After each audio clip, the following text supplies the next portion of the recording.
সুপ্রিয় শিক্ষার্থী ও সম্মানিত অভিভাবকবৃন্দ, আসসালামু আলাইকুম। আশা করি সবাই ভালো আছেন। আজকে আমি আবারও উপস্থিত হয়েছি নবম ও দশম শ্রেণীর সাধারণ গণিত বিষয়ে অনুশীলনী 12.2 সমীকরণ জোটের সমাধান নির্ণয় নিয়ে আলোচনা করার জন্য। আজকে আমরা আলোচনা করতেছি অনুশীলনী 12.2। এখানে আমাদের সমাধান নির্ণয় করতে হবে। সমাধান নির্ণয়ে অনেকগুলো পদ্ধতি আছে, তবে মাধ্যমিক স্তরে আমাদের 4টা পদ্ধতি ব্যবহার করা হয়।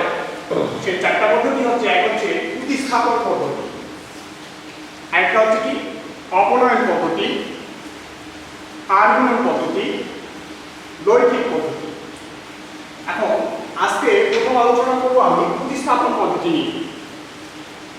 প্রতিস্থাপন পদ্ধতির জন্য আমাদের অনুশীলনী 12.1 এক নম্বর অঙ্ক একটা আছে, সেই অঙ্কটা সমাধান করার চেষ্টা করি। 7x - 3y 31, একটা আছে 9x - 5y 41। এটা একটা সমীকরণ জোট, কারণ এখানে একাধিক সমীকরণ বিদ্যমান। এই সমীকরণগুলো সমাধান করার জন্য আমাকে প্রথমত দুইটাকে দুইটা সমীকরণ দ্বারা চিহ্নিত করতে হবে। প্রথম কাজ হচ্ছে দুইটাকে দুইটা সমীকরণ দ্বারা চিহ্নিত করা। এরপরে কাজ, যে কোনো একটা সমীকরণ থেকে আমার y অথবা x চলকের মান বের করে নেওয়া। তাহলে প্রথম কাজ আমরা 1 নং সমীকরণ থেকে শুরু করতে পারি, অর্থাৎ 2 নং সমীকরণ থেকেও শুরু করতে পারি। তাহলে 1 নং সমীকরণ থেকে পাই, 1 নং সমীকরণ থেকে পাই 7x - 3y। এখান থেকে যে কোনো একটা চলকের মান অপর আরেকটি চলকের মাধ্যমে বের করতে হবে। আমরা চাইলে বের করতে পারি x চলকের মান y এর মাধ্যমে অথবা y চলকের মান x এর মাধ্যমে। এখন দেখি যে আমরা y টা বের করে নিলে খুব সহজ হয়। সুতরাং py থাকলো, 31 এখানে থাকলো। এখন বাকি কোনটাকে দেখি নাই আমি লিখি নেই এই অংশটা এখানে কি অবস্থায় আছে? যোগ অবস্থায় আছে। আমরা জানি পক্ষান্তর করে নিলে বিয়োগ হয়ে যাবে, 7x। এরপর একটু লক্ষ্য করি, আমাদের সামনের চিহ্ন মাইনাস থাকলে আমরা একটু অসুবিধা ফিল করি। এই অসুবিধা দূর করার জন্য আমাকে কি করতে হবে? উভয় পক্ষে -1 দ্বারা গুণ করে নিতে হবে। -1 দ্বারা গুণ করলে কি হয়? প্রত্যেকটা চিহ্নগুলা পরিবর্তন হয়ে যায়, প্লাসগুলা মাইনাস হয়ে যায়, মাইনাসগুলা প্লাস হয়ে যায়। তাহলে আমরা উভয় পক্ষে -1 দ্বারা গুণ করলে পাবো 3y, এটাতে পাবো -31 + 7x। সব প্লাসগুলা মাইনাস হয়ে গেল, মাইনাসগুলা প্লাস হয়ে গেল। এরপরে কি করা যায়? আমরা যদি y বের করব, তাহলে y থাকবে এখানে 3টা পক্ষান্তর হলে এই পাশে গুণ আসলে এই পাশে কি হয়ে যাবে? ভাগ হয়ে যাবে। এরপরে তাহলে আমরা কি করি? এটাকে একটু সাজিয়ে নিতে চেষ্টা করি। যেহেতু এটা প্লাস আছে, +7x এটা সামনে নেই, আর এখানে আছে -31, এটা পিছনে নিলাম। সমীকরণ নাম্বার 3 ধরতে হবে এখানে। তাহলে আমাদের প্রথম যে ধাপটা খুব ভালো করে মনে রাখতে হবে, যে কোনো একটি সমীকরণ থেকে আমরা y চলকের মানটা নির্ণয় করব কার মাধ্যমে? x চলকের মাধ্যমে। তাহলে এটা হচ্ছে প্রথম একটা ধাপ। তাহলে ধাপ 1, প্রথম ধাপের কাজ শেষ হয়েছে আমাদের। এরপরে আমরা ধাপ 2 শুরু করব। ধাপ 2 তে এখন এই সমীকরণটা বের হচ্ছে কোথা থেকে, সেই জিনিসটা মাথায় থাকতে হবে তোমার। কারণ এই সমীকরণটাকে প্রতিস্থাপিত করতে হবে অপর আরেকটি সমীকরণে। এই সমীকরণটা বের হচ্ছে আমাদের 1 নং সমীকরণ থেকে। তার মানে এটাকে নিশ্চয়ই 1 নং এ আর বসানো যাবে না। প্রতিস্থাপন করতে গেলে অবশ্যই অপর সমীকরণটাতে বসাতে হবে। তাহলে অপর সমীকরণ হচ্ছে কি 2 নং। তাহলে 2 নং সমীকরণ থেকে পাই 2 নং সমীকরণে y এর মান বসিয়ে পাই।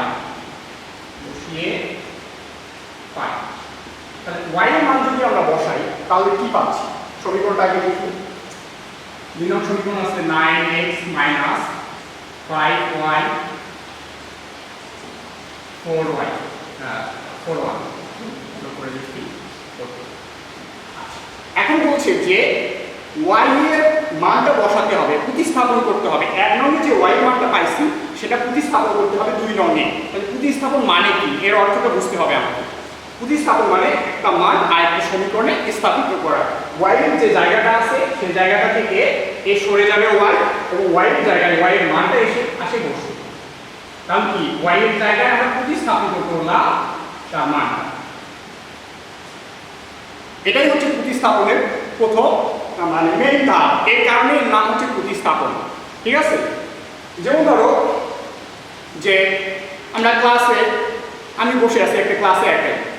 এখন আমার ক্লাসে একজন সিনিয়র স্যার আসবে। আমি কি করব যে ওই ক্লাসে যদি আর কোনো সিট না থাকে আমাকে অবশ্যই বড় স্যারকে ওই জায়গাটা ছেড়ে দিতে হবে। তাহলে আমি সরে যাব, ওই জায়গাটা দখল করতে হবে কাকে? তাহলে ওই স্যারকে বসানোর জন্য ওই জায়গাটা আমি ছেড়ে দিব। তাহলে ওয়াই ওই জায়গাটা ছেড়ে দিয়ে দিচ্ছে কার জন্য? ওয়াই এর মানটার জন্য। এই জন্য এর নাম হচ্ছে প্রতিস্থাপন, একজনের জায়গায় আরেকজন স্থাপিত হওয়া। আচ্ছা, এখান থেকে আমরা একটু লক্ষ্য করে দেখি এখানে চলক আছে কয়টা? এখন x, একটা মাত্র চলক। সমীকরণ কয়টা? একটা। তাহলে একটা সমীকরণ অর্থাৎ একটা চলকের মান একটা সমীকরণ দিয়ে নির্ণয় করা সম্ভব, খুব সহজভাবে নির্ণয় করা যায়। এখন আমরা তখন কি করতে পারি যে 9x থাকলো, মনে রাখতে হবে সব ধরনের প্রতিস্থাপন প্রক্রিয়ায় এভাবে একটা সংখ্যার সঙ্গে এখানে গুণ অবস্থায় আসে। এই গুণটা সবসময় উপরের সঙ্গে করে দিব, কারণ আমরা জানি নিচে একটা 1 আছে, 1টা নিচের সঙ্গে হয়। তাহলে 3 এর সঙ্গে 1 গুণ হলে 1 হয়ে যায়। এটা নিয়ে ভাবার দরকার নাই, আমাকে ভাবতে হবে যে এটাকে সবসময় উপরের সঙ্গে গুণ করব। আমরা উপরের সঙ্গে গুণ করলে কত পাবো? 5 আর 7, 5 সাথে 35, আর 21 এর সঙ্গে গুণ করলে আমরা পাচ্ছি 5 একে 5, 3 5 এ 15, 155। নিচে আছে কত? 3, 41। এরপরে আমরা কি করব যে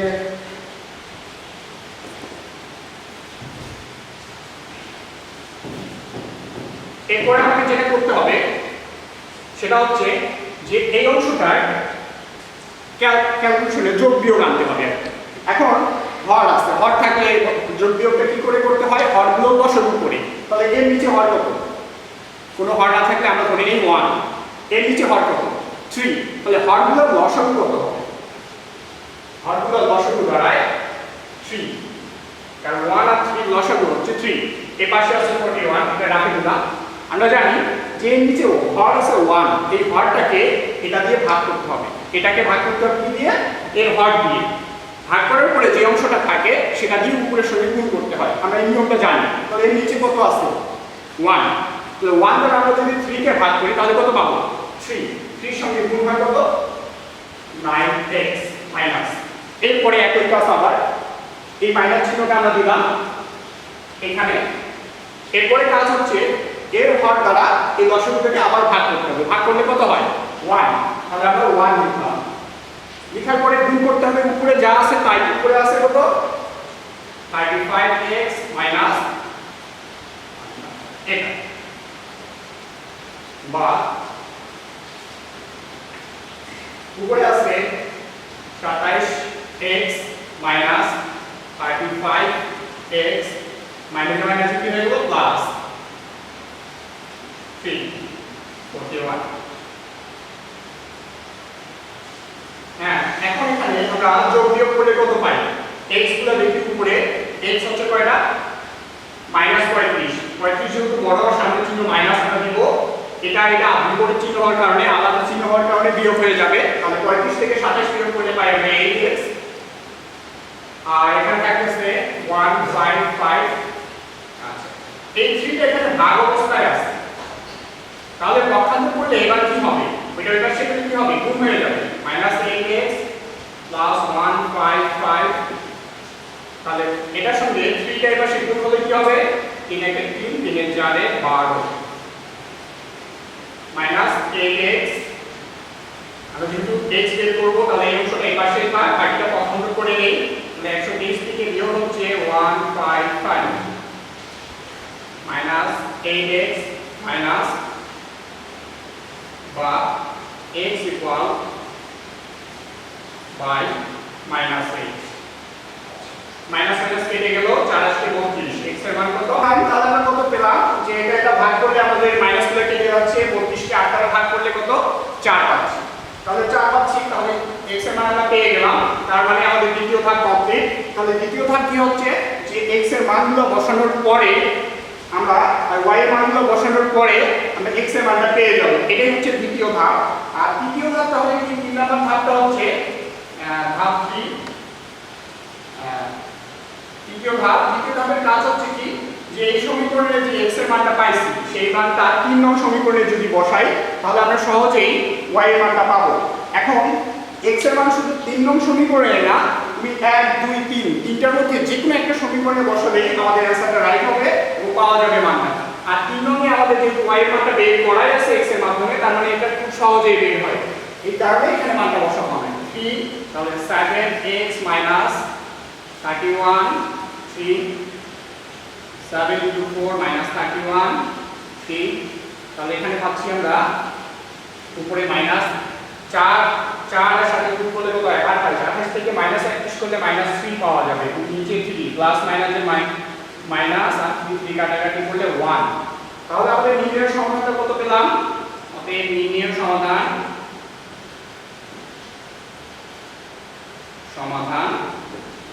x y, এটার মান আমরা পাচ্ছি x এর মান 4, y এর মান -1। ঠিক অনুরূপভাবে আমরা প্রত্যেকটা অঙ্কের সমাধানগুলো এই তিনটা স্টেপে ভাগ করে নিয়ে প্রত্যেকটা অঙ্ক অপনয়ন পদ্ধতিতে, প্রতিস্থাপন পদ্ধতিতে আমরা এভাবে সমাধান করতে পারি। তবে আবার শিক্ষার্থীরা বলে রাখি যে এই ব্র্যাকেটগুলো আর এই যে ধাপ 1 ধাপ 2 এবার আবার এগুলো আবার পরীক্ষার খাতায় উল্লেখ করা যাবে না বা আমাদের খাতায় এগুলো উল্লেখ করা যাবে না, এগুলো জাস্ট বোঝানোর জন্য দেওয়া হয়েছে। এরপরে আমরা আসি যে এরপরে 2 নম্বর অঙ্কটা, এটা সম্পর্কেও আমি পরে আলোচনা করতেছি, তার আগে আলোচনা করব 3 নম্বর অঙ্কটা নিয়ে। কি উল্লেখ করা আছে? x/a plus y/b equal to ax plus by equal a square plus b square।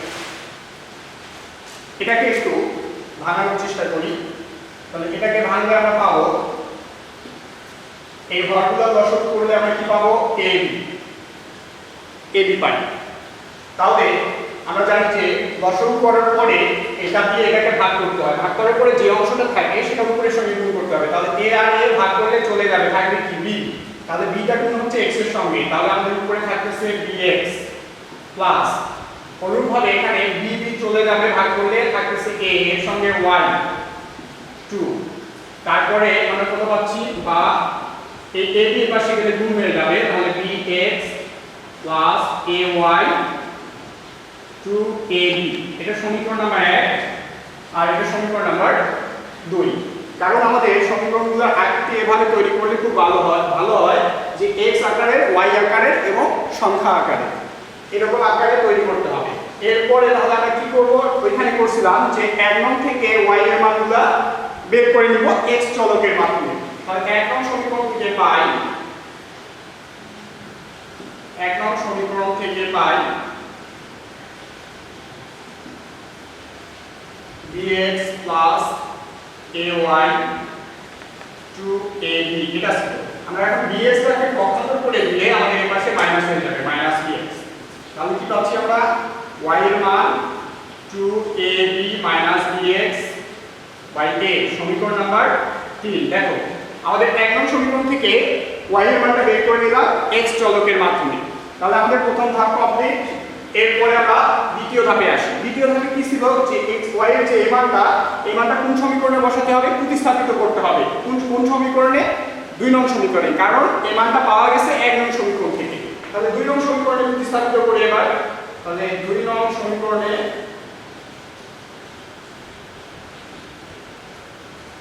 y এর মান বসিয়ে পাই,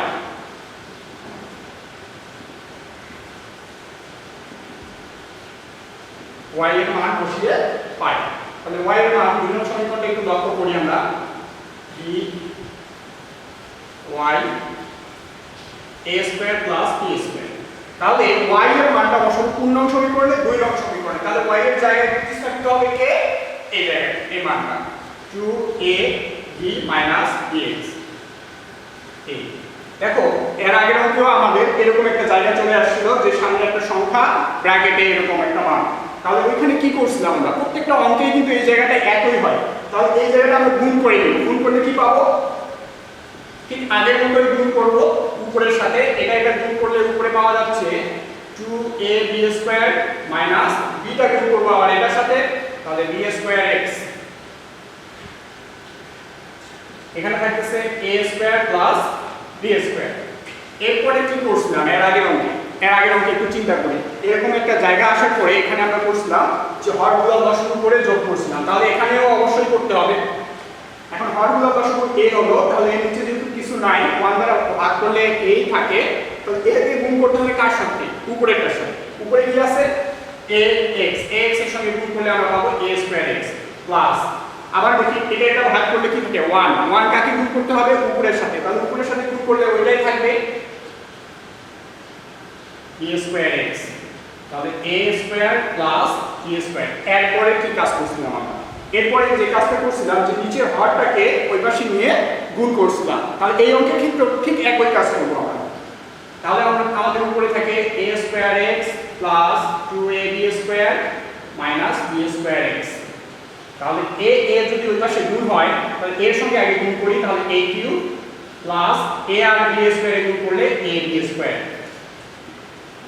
আচ্ছা, এখন কি করব আমরা, উদ্দেশ্য হচ্ছে x এর মান বের করা। তাহলে এখানে x আছে, এখানে x আছে, যেহেতু x বের করব তাহলে বাকিগুলো তো আমার আর এই পাশে দরকার নেই, তাহলে পক্ষান্তর করে দাও। তাহলে এটাকে কি করতে হবে, ওই পাশে নিয়ে নিতে হবে। তাহলে এই বাম পক্ষে থাকতেছে a² প্লাস মাইনাস b²x, এখানে আছে a³ plus ab²,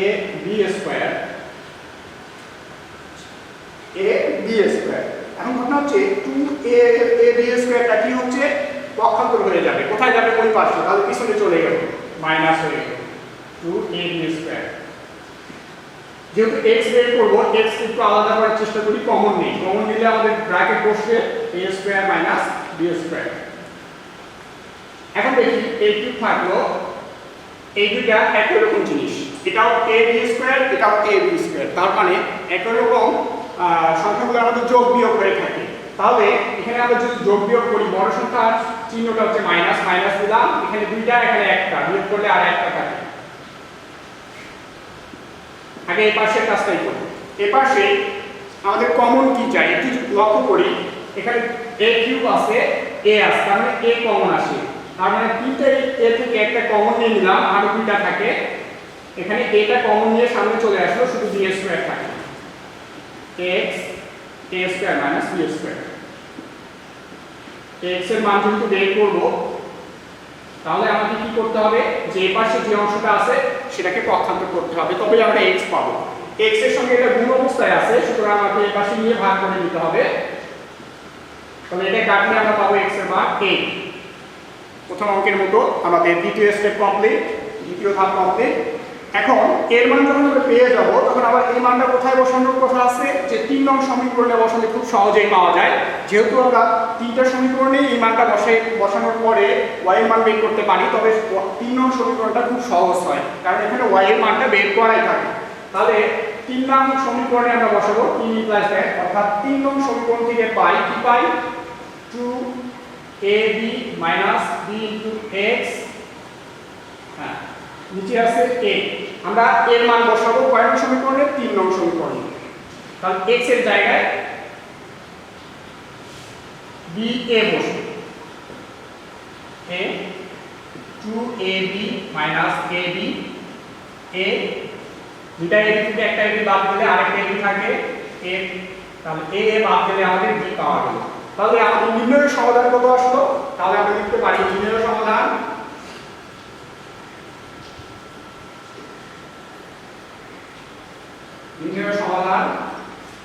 x y, x এর মানটা কত আসছে, x এর মান আসছে প্রথমে a, তার মানে b লিখবো আগে, আবার y এর মানটা কত আসছে b, b লিখবো। এভাবে নির্ণয়ের সমাধানগুলো লিখতে হবে নিচে। এরপরে আসি যে আমি 2 নম্বর অঙ্কটা কেন বাকি রাখছি। 2 নম্বর অঙ্কটা খুব হোমওয়ার্ক দিব, এটা নিজেই করার চেষ্টা করতে হবে ঠিক এই নিয়মে, কিন্তু শুরুর দিকে আমি একটু করে দিব যাতে আমাদের অঙ্কটা করতে আর সমস্যা না। তাহলে আমাদের 2 নং নং অঙ্কে আমাদের আছে x/2 y/3 1 আছে। আগে এটাকে সমীকরণ পর্যন্ত নিয়ে আসি, তাহলে এটাকে কি বানানো যায়, ভাগফল দশক করলে 6 পাবো। তাহলে আমরা কি করব, যে এই 6 কে 2 দ্বারা ভাগ করলে থাকে 3 উপরের সাথে কোণ 3x। তারপরে আবার ঠিক একই কাজ, 6 কে কত দিয়ে ভাগ, 3 দিয়ে ভাগ, থাকে কত 2 দ্বারা y কে গুণ করলে 2y 1। তাহলে এই 6 এই পাশে হলে কি হয়ে যাবে, গুণ হয়ে যাবে। তাহলে 6 আর 1 এর গুণ করলে 6 হয়ে গেল, আর এই পাশে থাকলো যেটা 3x 2y। এটাকে সমীকরণ নাম্বার 1 করি। এবং এখানে অঙ্কের চিহ্ন দিতে হবে। এবং আরেকটা সমীকরণ কি দেওয়া আছে আমাদের, যে x/3 y/2 1।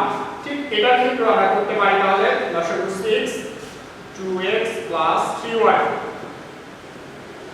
ঠিক একই কাজ করে আমরা কি পেলাম এখানে, 2x 3y 6, সমীকরণ নাম্বার 2। তাহলে আমরা পেয়ে গেছি সমীকরণ নাম্বার 1, সমীকরণ নাম্বার 2। তাহলে সমীকরণ 1 আর 2 যেহেতু পেয়ে গেছি, তাহলে খুব সুন্দর করে আগের মতো করে যে জায়গায় যেভাবে আমরা গুণগুলো করছি এই সমীকরণগুলোকে ঠিক একইভাবে গুণ করব, মান বসাবো, এবং ওই ধাপগুলো কমপ্লিট করতে পারলে আমাদের x এবং y এর মানগুলো বের হয়ে যাবে। তাহলে আমাদের আজকে এই পদ্ধতিগুলো অনুসরণ করে আমাদের শিক্ষার্থীরা, প্রত্যেক শিক্ষার্থী HW করবে। HW হচ্ছে অনুশীলনী 1 নাম্বার, 2 নাম্বার, 3 নাম্বার এবং উদাহরণ 1 নাম্বার। এই 4টা হোমওয়ার্ক প্রত্যেক শিক্ষার্থী যেন খাতায় করে নিজের নাম, রোল, শাখা উল্লেখ করে আমাদের বাংলাদেশ ব্যাংক হাই স্কুলের ফেসবুক পেজে আপলোড করে, এবং 2 দিনের মধ্যে আমাদের হোমওয়ার্কগুলো দিতে হবে। আর যে শিক্ষার্থীরা হোমওয়ার্ক এখনো জমা দিচ্ছে না, তাদের উদ্দেশ্যে বলতেছি, তারা যদি হোমওয়ার্ক জমা না দেওয়ার কারণে 10 মার্ক করে কম পেয়ে যায় প্রত্যেকটা পরীক্ষার্থী, তাহলে একটা সাবজেক্টে গণিতে 10 মার্ক কম, তারপরে গণিতের সাথে সাথে বাংলায় 10 মার্ক কম, আবার ইংরেজিতে 10 মার্ক কম, কত মার্ক কম হচ্ছে একটু নিজেই চিন্তা করো। কাজে প্রত্যেক শিক্ষার্থী যেন প্রত্যেক দিনে এই হোমওয়ার্কগুলো ভালোভাবে জমা দেয়, সেই দিকে খেয়াল রাখা উচিত প্রত্যেক অভিভাবকদের। এই আশা ব্যক্ত রেখে আমি প্রত্যেক শিক্ষার্থীদের কাছ থেকে, প্রত্যেক অভিভাবকদের কাছ থেকে যে এই আশা ব্যক্ত করতেছি যে প্রত্যেককেই হোমওয়ার্কগুলো জমা দিবে, এবং প্রত্যেকেই আমাদের অনলাইন ক্লাসে অংশগ্রহণ করবে, এই আশা করে আমাদের আজকের ক্লাস এখানেই শেষ করতেছি। আল্লাহ হাফেজ, সবাই ভালো থাকুন, সুস্থ থাকুন।